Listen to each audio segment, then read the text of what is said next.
देखो अभी रिसेंटली आज और कल में मेरा ही मिलेगा तुम्हें। चलिए आइए बात करते हैं आगे। तो बायोटेक्नोलॉजी हमारा चल रहा था। बायोटेक में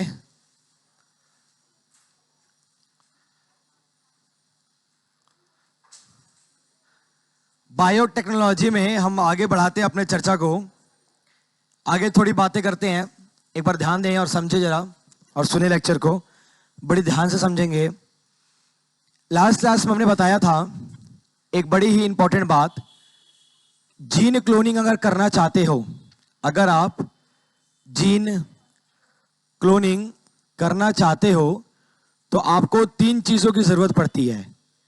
पहली चीज क्या होती है? एंजाइम की। दूसरी क्या होती है? वेक्टर की।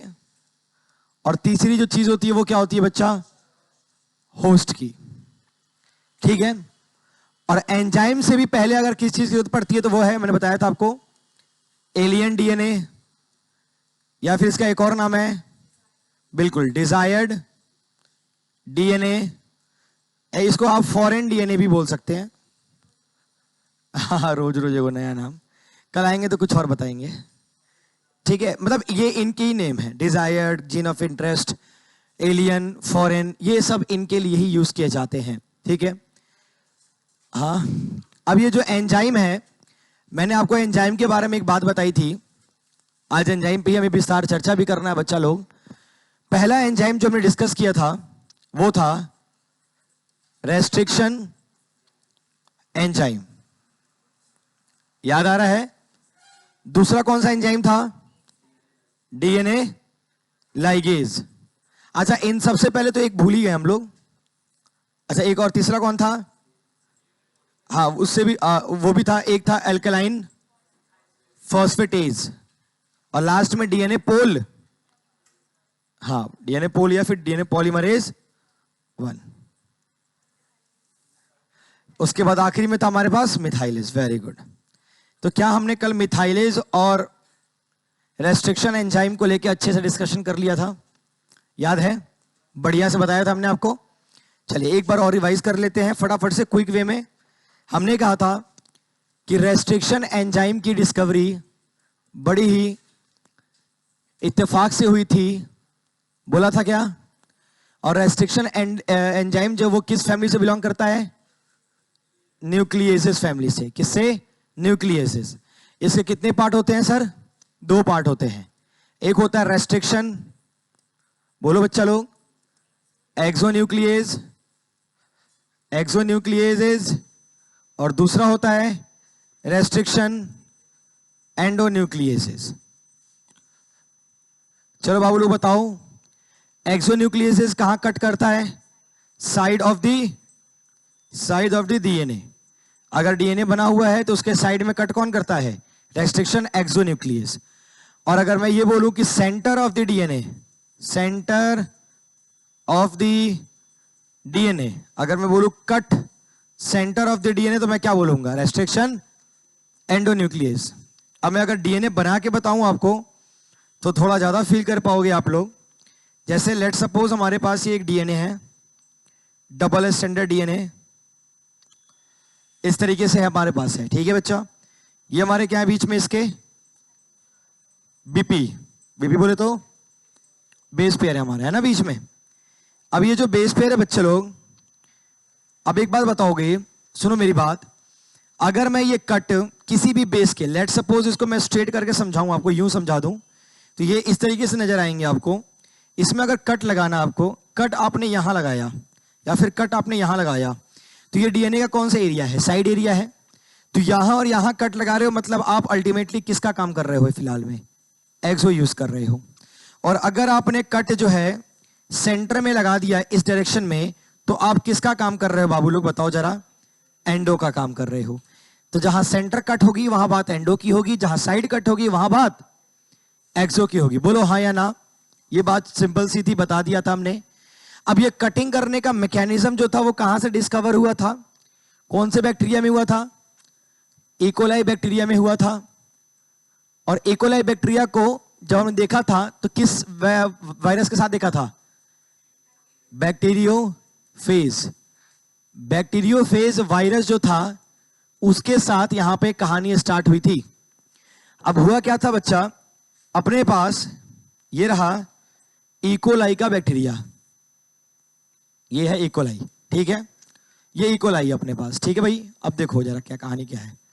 अब इकोलाई बैक्टीरिया के अंदर उसका खुद का डीएनए कंटेंट है, उसका खुद का मान लेते हैं यहां पे इस तरीके से डीएनए कंटेंट है, और ये रहा यहां पे अटैक मान लेते हैं किसी भी रैंडम वायरस का हो चुका है। और ये वायरस यहां रैंडम कौन सा था बेसिकली जी, T2 बैक्टीरियोफेज। अब T2 बैक्टीरियोफेज जो है ये वायरस के फटाफट से सेल के वॉल पे आके इस तरीके से चिपक जाता है, बड़ी दिमाग लगा के, मकड़ी के जैसे, हाँ स्पाइडरमैन जैसा जो है आके चिपक के बैठ जाता है और बड़ी दिमाग लगाता है। अंदर क्या भरा होता है इसका, जेनेटिकल कंटेंट। वायरस के बारे में कहानी बड़ी मशहूर है कि वायरस अगर बॉडी से बाहर हो तो वो मरा होता है, नॉन लिविंग होता है, और अगर वो लिविंग बॉडी में एंटर कर जाता है तो वो लिविंग होता है। इसीलिए हम वायरस को कनेक्टिंग लिंक बुलाते हैं लिविंग और नॉन लिविंग के बीच का। हम ये मानते हैं एक जीवित और एक मृत, उनके बीच का एक लिंक अगर पूरे जीवन में, पूरे धरती पर अगर कुछ प्रेजेंट है तो वो किसके रूप में है, वायरस में। ठीक है बाबू लोग। अब ये वायरस क्या करता है, बड़ी दिमाग लगाता है और अपने जेनेटिकल कंटेंट को यहां पे इस तरीके से जो है भेज देता है अंदर, इस तरीके से जो है अपने जेनेटिकल कंटेंट को अंदर भेजना चालू कर देता है। लो भेजना चालू कर दिया। अब जैसे ही वो अंदर भेजेगा, इकोलाई को खबर मिलता है कि भाई अंदर जो है अटैक हो गया। अब इकोलाई क्या करे, इकोलाई फटाफट से दो काम करता है, अपने बॉडी के मेटाबॉलिज्म को एक्टिवेट करता है, मेटाबॉलिज्म को एक्टिवेट करता है, चालू करता है, और चालू करते ही दो एंजाइम निकाल देता है। पहला एंजाइम निकालता है वो रेस्ट्रिक्शन, और ये ऑब्जर्व हो रहा था, ये साइंटिस्ट देख रहे थे, लेकिन गलती से इत्तेफाक से दिखा उनको, वो रैंडम स्टडी कर रहे थे, उनको एक चीज दिखा कि भाई ये इकोलाई कैसे बचेगा इस वायरस से, ये कहानी है। और ये जो रिजल्ट आएगा वो देख के चौंक गए थे। रिजल्ट क्या आया कि ये बैक्टीरिया जो है, ये बैक्टीरिया मैं दिखा देता हूं आपको, क्या पता आपको कुछ समझ भी नहीं आ रहा, आपको लग रहा है यही वायरस है, पहली बार बायोलॉजी पढ़ते हो तो लग जाता है ऐसी चीजें। और ये क्या है, वायरस है, ठीक है। तो देखा गया कि ये जो बैक्टीरिया है अपने मेटाबॉलिज्म को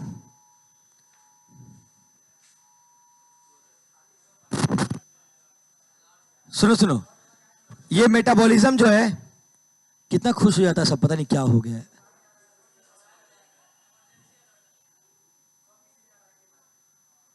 फोन में भी आ रहा है, क्यों,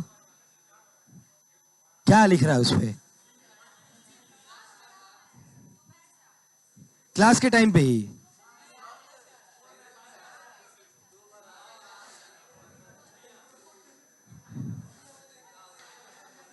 मेरे फोन में नहीं आ रहा,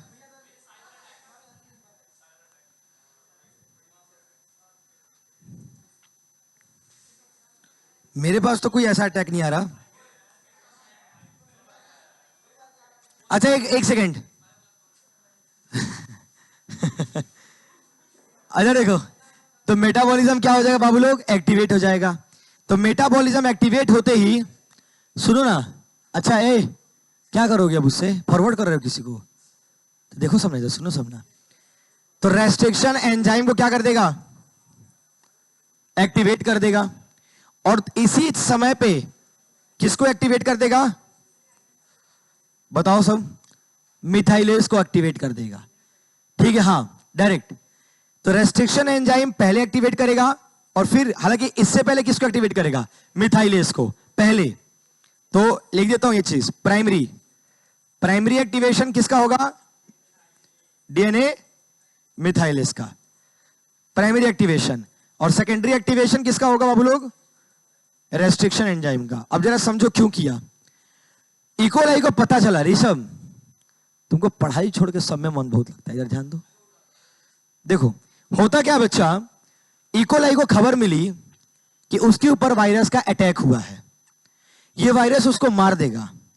जल्द से जल्द अगर उस वायरस के ऊपर कार्रवाई नहीं की गई, और वायरस जो डीएनए कंटेंट अपने अंदर, अपना जो डीएनए कंटेंट मेरे अंदर छोड़ दिया है, अगर इस रेड वाले रीजन को तुरंत से तुरंत अगर इस पर कार्रवाई नहीं किया जाएगा, तो चांसेस है कि ये इससे आके मर्ज हो जाएगा, और अगर इससे आके मर्ज हो गया तो डीएनए खत्म और बैक्टीरिया भी खत्म। तो इस रेड वाले पार्ट को खत्म कैसे करना है, तो उसके लिए इकोलाई सोचता है मैं रेस्ट्रिक्शन एंजाइम निकाल देता हूं। रेस्ट्रिक्शन एंजाइम जो है ये फटाफट जाके उसको खत्म कर देगा, क्योंकि रेस्ट्रिक्शन एंजाइम का नेचर है कि ये न्यूक्लियसेस नेचर का होता है, और न्यूक्लियसेस का मतलब होता है न्यूक्लिक एसिड को डिस्ट्रॉय कर देगा। अरे बच्चा बताओ ना, कल बताया था। न्यूक्लिक एसिड को क्या कर देगा बच्चा लोग? डिस्ट्रॉय कर देगा। फिर इस गधे को थोड़ी देर बाद याद आता है कि साला मैं न्यूक्लिक एसिड को डिस्ट्रॉय तो करवा रहा हूं, उसके डीएनए को तो मार दूंगा या उसके जेनेटिकल कंटेंट को तो मैं चीर फाड़ दूंगा, लेकिन वो भूल जाता है कि उसके पास भी तो उसका जेनेटिकल कंटेंट है और वो भी न्यूक्लिक एसिड से बना हुआ है। तो अगर ये बैक्टीरिया इकोलाई बचने के चक्कर में, इस रेड वाले को मारने के चक्कर में रेस्ट्रिक्शन एंडोन्यूक्लियस अगर छोड़ देगा, तो रेस्ट्रिक्शन एंडोन्यूक्लियस इस रेड को मारेगा ही मारेगा और साथ साथ में इस व्हाइट वाले पार्ट को भी मार देगा। तो एक बार बताओ, सारा प्रोटेक्शन व्हाइट वाले को बचाने को हो रहा था और यहां तो खुद के पैर पे कुल्हाड़ी मारने वाली बात हो जाएगी। लेकिन ये तो बैक्टीरिया है, इसके पास दिमाग है। कोई भी जीवन जंतु जो है या कोई भी जीव धरती पे खुद को मारने का प्रयास नहीं करता जब तक कि उसका दिमाग खराब ना हो जाए, और यहां तो दिमाग ही नहीं है तो खराब कैसे होगा? बोलो। तो यहां दिमाग खराब नहीं होता। एक कहावत नहीं है, जंगल में जितने भी नर जानवर होते हैं ना, वो बड़ी हैंडसम से होते हैं। देखो शेर को देखो, बड़े बड़े बाल हैं, पर्सनालिटी है, मसल है, लेकिन शेरनी टकली होती है। मोर को देखो, मोर का जो नर वाला हिस्सा होता है, नर मोर कितना सुंदर होता है, एकदम सर पे उसके तिल विल सब होते हैं एकदम। मुर्गे को देखो, सर पे तिल होता है, मुर्गी एकदम गंजी टकली, कोई मतलब बदसूरत सी, वाइट वाइट। क्यों? क्योंकि जंगल में ब्यूटी पार्लर नहीं है।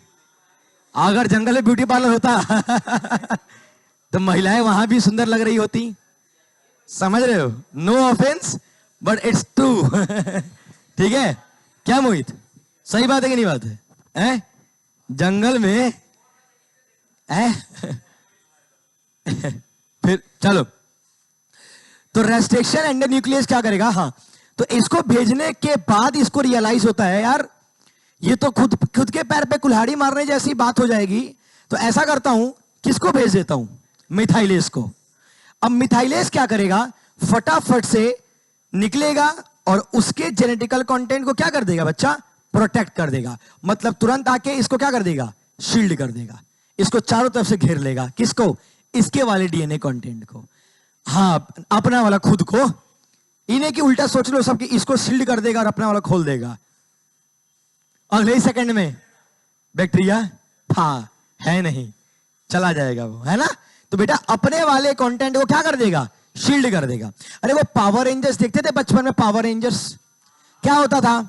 सामने मेगाजॉर्ड्स आते थे, मेगाजॉर्ड्स, बड़े बड़े मेगाजॉर्ड से लड़ाई होती थी उनकी। ऑपोजिट वाले जितने भी रेंजर्स होते थे, हाँ, वो मेगाजॉर्ड्स भेजते थे, बड़ा बड़ा ट्रांसफॉर्मर टाइप बना के रोबोट, और ये लड़ते थे। Red ranger, blue ranger, black ranger. हाँ, उसमें पिंक कलर, येलो वाली, हाँ येलो एक्चुअल फीमेल हुआ करती थी।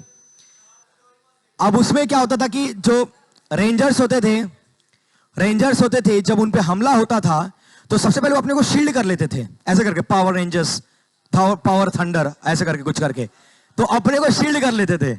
और अपने को शील्ड करने के बाद सामने वाले से लड़ते थे वो, कि सामने वाला अगर अटैक कर दे तो ये क्या फील करे? प्रोटेक्टेड। तुम लोग बेटा कुछ रिएक्शन क्यों दे रहे हो ऐसी बातों पे? क्या देखते थे बचपन में तुम लोग? नहीं देखते थे ये सब चीज? बचपने से तुम लोग जो है, मतलब ये रिश्ता क्या कहलाता है, यही सब देखते आ रहे हो लड़कियां? सच बताओ, है ना? क्या अच्छा ऐसा पहले तुम क्या देखती थी बचपन में? जब से तुम होश संभाली टीवी पे, ऐसा कौन सा तुम जो है सीरियल या कार्टून क्या देख के आते आ रही हो? तारक मेहता का उल्टा चश्मा। चलो इधर ध्यान दो, अभी समझ आ गया बच्चा लोग? तो क्या इसी तरीके से हमारा आदर सुनो अभी, बस बच्चा सुनो इधर। तो क्या इसी तरीके से रेस्ट्रिक्शन एंजाइम का हमें इंपॉर्टेंस समझ आ गया, यूज समझ आ गया? अब ये रेस्ट्रिक्शन एंजाइम फटाफट क्या होगा? जाएगा जाएगा जाएगा और किसको काट देगा? पूल की बिल्कुल तरह से वायरस के जेनेटिकल कंटेंट को काट के एकदम खत्म कर देगा, एकदम समाप्त कर देगा। ठीक है? मुझे लग रहा है ये जो साउंड क्रिएट हो रहा है ये शायद फोन के वजह से ही डिस्टर्ब हो रहा है, इंटरफेरेंस हो रहा है। आप लोग घर पे भी मैसेजेस आ रहे हैं, और क्या उस पे क्या लिखा रह रहा है? मुझे ऐसा क्यों फील हो रहा है कि हमें एलियंस वेलियंस हमारे ऊपर आ रहे हैं, यूएफओ का अटैक हो रहा है हमारे पे? क्योंकि क्योंकि एक सेकंड, ऐसी चीजें तो मूवीज में दिखाई जाती है कि एकदम से सब लोग के अंदर कुछ आ रहा है, मैसेजेस आ रहे हैं, सब परेशान, सबका अलग मैसेज आ रहा है। मुझे भी नहीं मिला यार एक बार भी। क्या लिखा है उस पे, दिखाना एक बार। अच्छा, आपदा प्रबंधन क्या है? बारिश। अच्छा एक सेकंड, आपदा प्रबंधन नहीं है ये, ब्रॉडकास्टिंग जो है ना मिनिस्ट्री, ब्रॉडकास्टिंग मिनिस्ट्री जो है दूरसंचार विभाग द्वारा सेल ब्रॉडकास्टिंग सिस्टम के माध्यम से भेजा गया एक नमूना परीक्षण संदेश है। कृपया इस संदेश पर ध्यान ना दें क्योंकि इस पर आपकी ओर से किसी कार्रवाई की आवश्यकता नहीं है। यह संदेश राष्ट्रीय आपदा प्रबंधन प्राधिकरण द्वारा कार्यान्वित किए जा रहे अखिल भारतीय आपात अलर्ट सिस्टम को जांचने हेतु भेजा गया है। इस सिस्टम का उद्देश्य सार्वजनिक सुरक्षा बढ़ाने और आपात स्थिति के दौरान समय पे अलर्ट प्रदान करने हैं। अच्छा मैं समझ गया, एक्चुअली ये क्या है, ये हाँ ये कुछ चेकिंग चल रहा है, कुछ ट्रायल चल रहा है, ट्रायल। हाँ ये ब्रॉडकास्ट सिस्टम जो है ना, मतलब जो आपका मैसेजिंग सिस्टम है, उसको ये जो आपदा वाले हैं, जितने भी कैलेमिटीज जो होते हैं, नेचुरल कैलेमिटीज या कोई भी कंडीशन से आग लग जाना, भूकंप आ जाना, बाढ़ आ जाना, ऐसे कोई भी कंडीशन जो आ जाते हैं, हाँ तो उसको निपट लिखा है, इस पर ध्यान ना दे, लेकिन हमारे क्लास के बच्चे हाई समझा रही है, कह रही है कि जो जहां से आ रहा मैसेज उसके घर के बगल में ऐसे ही आ रहा है, ये कुछ बता रही थी। हाँ तुम्हारे वहां घर को आग लगा, सुबह सुबह देखा था मैंने, 2-3 फायर ब्रिगेड की गाड़ी लगी हुई थी तुम्हारे घर के पास ही तो था। क्यों? अच्छा शॉर्ट सर्किट की वजह से। क्या था वो रेफ्रिजरेटर और वॉशिंग मशीन का गोदाम है ना, वहां बनता है। गया, ये कहानी समझ आई आप लोगों को? अब देखिए, नहीं आई? अच्छा नहीं आई तो अब कब आएगी? आ गई भैया, आइए बस बच्चा लोग, अब जरा डिटेल बात करते हैं। रेस्ट्रिक्शन एंडोन्यूक्लियस जो है, इधर ध्यान देंगे, रेस्ट्रिक्शन एंडोन्यूक्लियस, अब जरा इसके ऊपर बात करते हैं। सबसे पहला first restriction enzyme discovered was Hind second. Very very important, ये आपका एमसीक्यू का अच्छा खासा क्वेश्चन बन सकता है, और जीके वीके में भी अक्सर पूछ दिया जाएगा अगर बायोलॉजी का कोई क्यूज कवर करते हो आप। तो सबसे पहला रेस्ट्रिक्शन एंडोन्यूक्लियस कौन सा एंजाइम कौन सा डिस्कवर हुआ था? हिंद 2। हिंद 2 जो है हीमोफिलियस इन्फ्लुएंजाई, ये एक बैक्टीरिया है, उसका दूसरा मतलब जो है ना स्ट्रेन का दूसरा हिस्सा जो है, उससे हम लोगों ने सबसे पहला रेस्ट्रिक्शन एंडोन्यूक्लियस को क्या किया था? डिस्कवर किया था। जैसे अभी हम ये बात कर रहे हैं, किस पे बात कर रहे थे? ये सारी बातें इकोलाई पे कर रहे थे। वैसे जब डिस्कवरी हुई थी तो एक्चुअली इकोलाई पे नहीं हुई थी, कहां से हुई थी? हिंद पे। और हिंद का फुल फॉर्म क्या है? हीमोफिलियस इन्फ्लुएंजाई। ये इन्फ्लुएंजा कॉजिंग बैक्टीरिया जो होता है ना, बैक्टीरिया है ये, बल्कि ये कोई डरने वाला नाम नहीं है। हीमोफिलियस इन्फ्लुएंजा जो है क्या है? बैक्टीरिया है। जैसे इकोलाई है, स्ट्रेप्टोकोकस है, आपका माइकोबैक्टीरियम है, वैसे ही आपका हीमोफिलियस इन्फ्लुएंजा एक बैक्टीरिया है, ये वहां से डिस्कवर किया गया था। अब सर इसका काम करने का तरीका कैसे होता है? सर ये जरा बताइए आप, इसके काम करने का तरीका कैसे होता है? तो इसके काम करने का तरीका दिखाता हूं मैं आपको।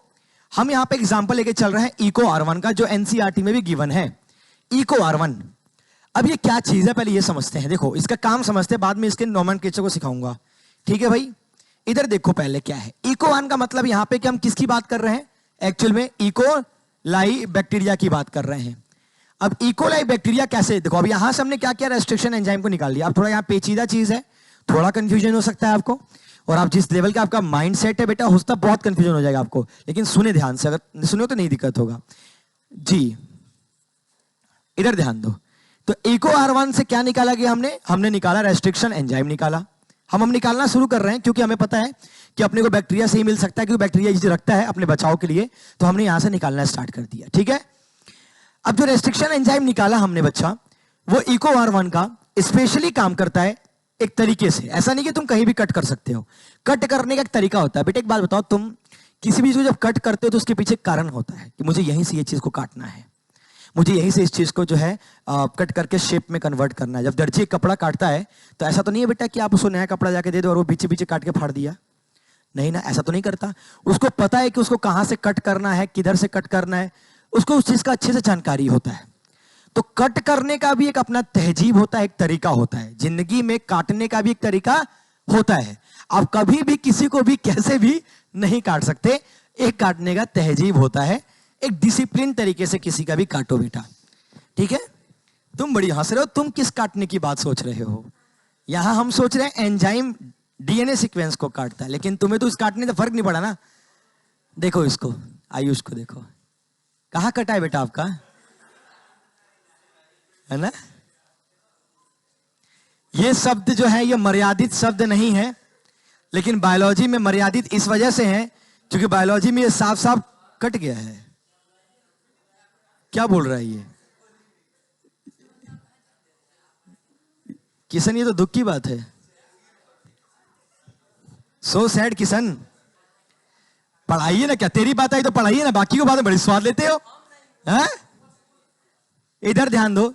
चलिए कोई बात नहीं, होता है बेटा, जीवन है। देखिए कटना कटाना it's a part of life, just enjoy it, है ना। मस्त जियो, इधर ध्यान दो, मस्त जीना चाहिए। आपको पता है, एक बात बताओ, हिरन के दौड़ने की स्पीड क्या होती है? एक हिरन की दौड़ने की स्पीड, रनिंग स्पीड कितनी होती है? 60 to 80 किलोमीटर पर आवर। पता है, 60 से 80 किलोमीटर पर आवर की दौड़ने की स्पीड होती है हिरन की। और शेर की जो दौड़ने की स्पीड होती है वो अराउंड 40 से 50 किलोमीटर पर आवर। अब शेर दौड़ता है 50 किलोमीटर 40 किलोमीटर पर आवर, हिरन दौड़ती है 60 70 80 किलोमीटर पर आवर की स्पीड से। फिर भी शेर उस हिरन को पता है क्यों मार देता है? क्योंकि हिरन को क्या है ना, चुल है। वो जब दौड़ती है ना, अगर उसको अपने ऊपर बिलीफ रहे, वो कंप्लीटली दौड़ती चली जाए ना, शेर के आगे दौड़ती चली जाए, तो कभी शेर इस जन्म में तो क्या किसी भी जन्म में शेर उसको ओवरटेक करके उसको नहीं मार सकता। लेकिन हिरन को क्या चुल है ना, वो दौड़ते टाइम पे 50 बार पीछे देखती है कि शेर कितना पीछे सामने पहुंच गया। अब उस देखने के दौरान उसका मोमेंटम खराब हो जाता है, उसके दिमाग में डर बना हुआ, भय बना हुआ है कि उसको विश्वास ही नहीं है ना खुद पे। उसको तो लगता है कि दौड़ रही है, शायद वो पकड़ी जाएगी किसी भी टाइम पर, उसके ऊपर शेर क्या कर चुका होगा, अटैक कर चुका होगा। और उसी लैक ऑफ कॉन्फिडेंस के वजह से वो खुद या तो लड़खड़ा के गिर जाती है, या फिर वो डिमोरलाइज या मतलब डिप्रेस उसी मोमेंट पे होके वहीं का वहीं रुक जाती है, और तब शेर उस पर अटैक कर देता है। तो जीवन में आपके लिए भी एक बात बता रहा हूं, कभी भी जीवन में जब आगे निकल जाते हो, कोई भी परिस्थिति हो, डर ना हो, उसमें परेशानी हो, घबराहट हो, कोई आपको छोड़ के चला गया हो, या कोई व्यक्ति आपके जीवन में आपका कितना भी खास हो आपको तकलीफ देकर चला गया हो, आप पीछे पलट के मत देखो भाई, वो तकलीफ ही देगा। जितना पीछे देखोगे, जितनी बार पीछे देखोगे, उतना हर्ट जो होगा आपको, जो है तकलीफ होगी, उतना ही दुख होगा। इसलिए जस्ट फोकस करो सामने और दौड़ते चले जाओ। एक घोड़े के साइड में ना पट्टा लगाते हैं सिर्फ इसी रीजन के वजह से कि घोड़ा जब दौड़ रहा होता है तो उसका पूरा मोटिवेशन अपने सामने मंजिल और अपने रास्ते पे हो। अगर घोड़े के साइड से तुम पट्टा हटा दोगे तो एक जो घुड़सवारी होती है या फिर जो टांगा चलता है, जो घोड़े वाली गाड़ी होती है, वो कभी आगे बढ़ ही नहीं पाएगी, क्योंकि जिसका जो चालक होगा, जो ड्राइवर होगा उस घोड़े को चलाने वाला, वो घोड़ा ही कंट्रोल नहीं कर पाएगा। घोड़ा को बोलेगा राइट घूमो, घोड़ा का तो दिमाग डिस्ट्रैक्टेड है, वो तो यहां भी देख रहा है, वहां भी देख रहा है, इधर भी घूम रहा है, उधर भी घूम रहा है, कभी यूं घुमा देगा, कभी यूं घुमा देगा, उसकी टांगा आगे जो सवारी वो बढ़ ही नहीं पाएगी। तो बेटा आपको ना वैसा ही बनना है लाइफ में, एकदम सोचना ही नहीं है यार पीछे घूम के। सबको देखो जीवन में तकलीफ आई होगी, हर कोई किसी ना किसी फेस से, किसी ना किसी से धोखा खाया होगा, किसी ना किसी से गद्दारी महसूस हुई होगी, उसको कोई ना कोई अपना उसको तकलीफ दे रहा होगा या दिया होगा, होता है। तुम्हें जब वो चीज आया था ना, मैंने तब भी बोलना स्टार्ट किया था, बेटा जीवन है, इसलिए ज्यादा किसी पर रिलायबल मत बनो, क्योंकि जब वो इंसान जाएगा तो तकलीफ का कारण बनेगा ही बनेगा। और आप में से आधा लोग तो इसलिए परेशान हो जाते हैं कि यार चला गया, यार चली गई, सोचते रहोगे। पहले ही समझ जाना चाहिए था, अगर मिल भी गया तो इतना मत सोचो यार, लाइफ है, आगे बहुत बड़ा जीवन है। अगर जिंदा रहा आदमी तो 100 को मिलेगा, कितना जाएगा कितना आएगा, है कि नहीं है? गलत बोल रहा हूं बताओ? अगर जीवन रहा तो कितना मिलेगा कितना आएगा? अपने ऊपर ध्यान दो ना, अपने को ग्रो करो ना यार, तुम काबिल बन जाओगे, अच्छा बन जाओगे तुम्हें हर 2-4 मोमेंट पे, हर 2-4 चौराहे पे तुम्हें कोई ना कोई तुम्हारे लायक मिल जाएगा। तब कबाड़ी बन के रहोगे तो क्या मिलेगा? कबाड़ी बन के रहोगे तो अपना जो पहले से वो भी चल जाएगा। थोड़ा बदलाव लाओ यार, मेंटालिटी ग्रो करो। कहां जी रहे हो तुम यार? एलियन यहां मैसेज भेज रहे हैं और तुम पता नहीं कौन से युग में हो। तुम भी कमाल करते हो यार। ए कंचा, किधर रे? इधर देख। तो ये जो रेस्ट्रिक्शन एंजाइम है, कोई बात नहीं किसान, यहां ध्यान दो। यहां जो रेस्ट्रिक्शन एंजाइम है, ये क्या करेगा? ये देखो, जब पहली बार हमने इको R1 के ऊपर एक्सपेरिमेंट करना स्टार्ट किया था, तो देखो क्या हुआ था। अपने पास, बाबू लोग इधर ध्यान देंगे, अपने पास ये क्या है? डीएनए है, और ये भी क्या है? डीएनए है। ये भी डीएनए है बच्चा लोग, और ये भी क्या है? डीएनए है। सुन लो, ये थोड़ी सी बात है, तुम्हारे जीवन में बहुत काम आएगी। वो बात में तो बड़ी ध्यान से सुन रहे थे, यहां पढ़ाई की बात में सुन नहीं रहे हो। मतलब तुम्हें उस टाइप की बातें ज्यादा समझ आती है ना, क्योंकि तुम जिंदगी में झेले वैसी बातें होते हो। इधर देखो, पढ़ लो। ये एक सीक्वेंस है बच्चा, ये क्या है? सीक्वेंस है। यहां पे GAATTC क्या है बच्चा लोग? एक सीक्वेंस है। Guanine, adenine, adenine, thymine, thymine और साइटोसिन।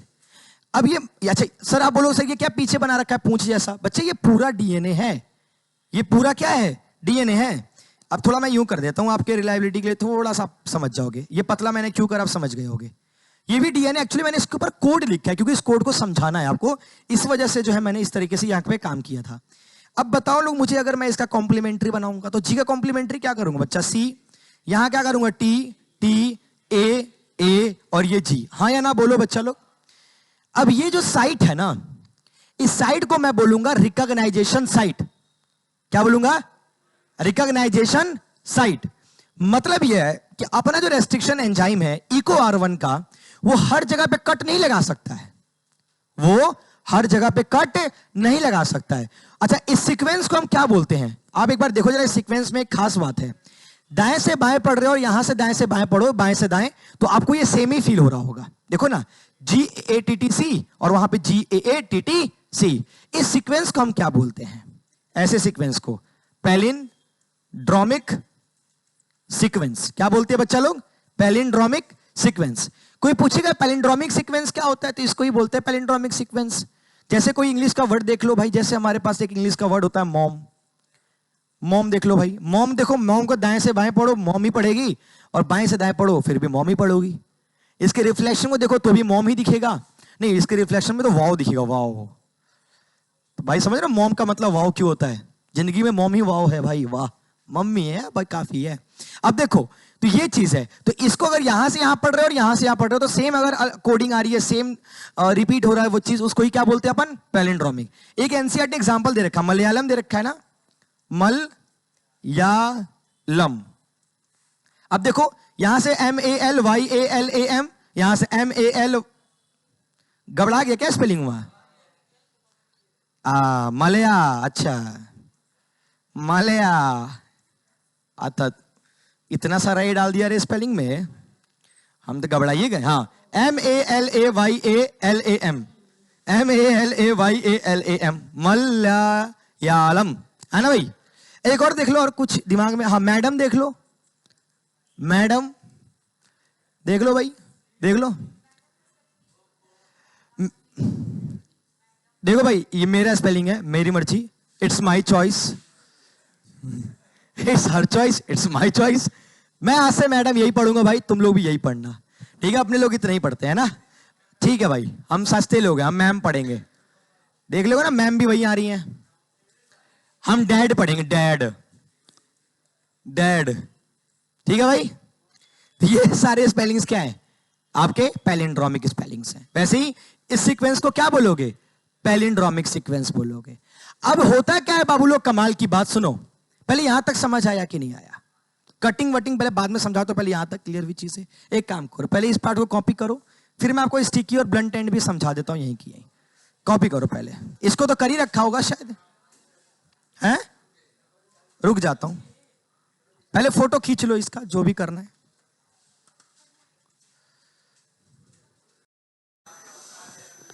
इधर देखो बाबू, तो अपने पास यहां ध्यान देते, वापस आते हैं। तो इस सीक्वेंस को हम बोलते हैं पैलिंड्रोमिक सीक्वेंस, ठीक है? अब देखो क्या होता है। पूनम देखो बेटा, पूनम देख ना रे, अब देखो, हमारे पास यहां पे इको R1 के अंदर जो रेस्ट्रिक्शन एंजाइम है वो अपना काम कर देगा। पता क्या करेगा? पता क्या करेगा? काट देगा, काट देगा इसके सीक्वेंस को भाइयों। और कटिंग का जो तरीका होगा, मैंने कहा ना, ये कटिंग करता है बहुत ही तमीज में और बहुत ही तहजीब में, ठीक है। यहां जी और ए के बीच में कट लगाएगा, तो यहां भी जी और ए ये है ना। मतलब क्या समझे इसका? मतलब ये था सर कि इको R1 के अंदर यही वाली बात फिक्स थी, उसके अंदर ये इंफॉर्मेशन सेव कर दी गई थी कि तू कहीं भी GAATTC अगर देख लेता है, तू कहीं भी अगर GAATTC देख लेता है, तो उधर जाके G और A के बीच में क्या लगा देना? कट लगा देना। और कट जो है ना, मतलब उसको काट देना। और कट अपर साइड से भी लगाना और लोअर साइड से भी, तभी तो जाके मेरा कंप्लीट कॉम्प्लीमेंट्री खत्म होगा ना भाई, वैसे कॉम्प्लीमेंट्री खराब हो जाएगा हमारा। अब जरा इस स्ट्रक्चर को देखिए जरा आप लोग, ये देखो कैसे कमाल की चीजें यहां पे हो रही हैं। देखिए भाई, यहां पे ऐसे डीएनए था, ये तो जी रहा अपना। कौन जुदा हो चुका है भाई? कटा है ना, तो जुदा तो होगा ही। ये देखो अलग हो गया, और इसके पीछे बाकी डीएनए का ये सीक्वेंस चला जा रहा है। बोलो यार बच्चा, यहां देखोगे तो यहां तो ये सब है। सब मतलब कौन कौन है यहां पे? बेसिकली यहां तो ये सब है। अब सब में यहां पे सी है, यहां ए है, सॉरी टी है, यहां टी है, यहां ए है, और यहां भी ए है। और कौन कट चुका है यहां से? जी यहां से क्या हो चुका है? कट। मतलब एक कटिंग यहां लगी हुई है और एक कटिंग यहां लगी हुई है। अब जरा इस स्ट्रक्चर को देखो बच्चा, अगर मैं स्ट्रक्चर को समझाऊं तो ये कुछ ऐसा दिख रहा है आपको, देखो जरा, ऐसे दिखा। और अगर यहां से देखो, कुछ ऐसे दिखा। बोलो क्या लग रहा है? ऐसे दो बंदूक हैं, एक दूसरे से ऐसे ओवरलैप कर रही हैं, ऐसे ऐसे देख लो जरा, थोड़ा सा ऐसे करके दो चीजें ऐसे, मतलब थोड़ा सा एक फिक्स स्पेस में आप उसको फिक्स कर रहे हो। ऐसे एंड को हम बोलते हैं स्टिकी एंड। क्या बोलते हैं बच्चा? Sticky and. स्टिकी एंड का मतलब होता है कि वो एंड जो हाइड्रोजन बॉन्ड के टूटने की वजह से बना होगा। अब दूसरा एंड जो होता है वो होता है ब्लंट एंड। तुम्हें ये शायद उतना नहीं समझ आया होगा, लेकिन मैं ब्लंट एंड जब समझा दूंगा ना, तो तुम्हें ये, चलो यहीं पे काम करते, एक रैंडम एग्जांपल लेके तुम्हें ब्लंट एंड समझा देता हूं। जैसे मेरे पास एक SAM1 करके एक सीक्वेंस होता है, GGG CCC CCC GGG, ये दो एंड है मेरे पास। अब ये जो कट करता है, इसका रेस्ट्रिक्शन वो G और C के बीच में कट करता है ऐसे। तो यहां कट कर दिया, कट कर देगा क्या? तो देखो क्या बनेगा, एक ये पूरा U बनेगा और एक पूरा ये बनेगा ऐसे। बोलो बना नहीं बना? तुम्हें समझ आया कि नहीं आया पहले बताओ। अब जरा एक बार ध्यान देना, तुम्हारे पास ये डीएनए था, ये नॉर्मल डीएनए था, तुमने यहां डीएनए के इस तरीके से बॉडी पे कट करा है। यहां कौन सा बॉन्ड तोड़ा होगा तुमने? गेस करो। हाइड्रोजन बॉन्ड तो यहां बना होगा ना, इनके बीच में ऐसे, ये होगा हाइड्रोजन बॉन्ड। बोलो यहां कौन सा बॉन्ड कट हुआ है? फॉस्फोडाइस्टर। लेकिन अगर यहां देखो तो यहां कौन सा बॉन्ड कट किया है तुमने? Hydrogen T. और यहां तो था, यहां तो हाइड्रोजन बॉन्ड कट हो गया। तो हाइड्रोजन बॉन्ड जब बेसिकली कट होता है तो वो कौन सा एंड बनाता है? स्टिकी। क्योंकि यहां पे डिस्टर्ब कौन सा बॉन्ड हुआ है? Hydrogen bond. और अगर तुम्हारा फॉस्फोडाइस्टर बॉन्ड अगर डिस्टर्ब हुआ होगा तो वो क्या बनाएगा? Blunt and. क्या बनाएगा? ब्लंट। ब्लंट को हम लोग हिंदी में कहते हैं, नहीं कहते जैसे कोई हथियार भोतड़ा हो गया, ऐसे खराब हो जाता है, मतलब किसी काम लायक नहीं बचता। खुरपी उर्पी हसुआ वगैरह जो होता है, जंक लग जाना या मुड़ जाना, जिससे कि काम नहीं हो पाता, उस हथियार का हम यूज नहीं कर पाते हैं। तो वैसे हथियार जब जिसको यूज नहीं कर पाती, या कोई भी एंड जो खराब हो जाता है जिसका, अब चोक, एक होता है चोक शब्द। चोक का मतलब होता है एकदम तेज है, शार्प है, धारीदार है, तो वो काम अच्छा कर रहा है। लेकिन जो ब्लंट हो चुका है वो काम अच्छा नहीं करेगा। ब्लंट का मतलब लंट है, बुद्धि, मोहित, ठीक है, तो ब्लंट है ना। तो यहां पे देखो ये ब्लंट एंड है, लेकिन ये वाला कौन सा एंड है? ये स्टिकी एंड है, ये किसन है। फिर जाकर धीरे चिपक जाएगा, फिर कॉम्प्रोमाइज होगा मैटर, जाके चिपक जाएगा ऐसे। मोहित है ब्लंट, देखो ना कहां चिपक रहा है। मैं जो भी है समझ गया ना। उम्मीद करते हैं कि आपको ये हंसी मजाक में ये चीजें आपको अच्छे से समझ आ गई होंगी।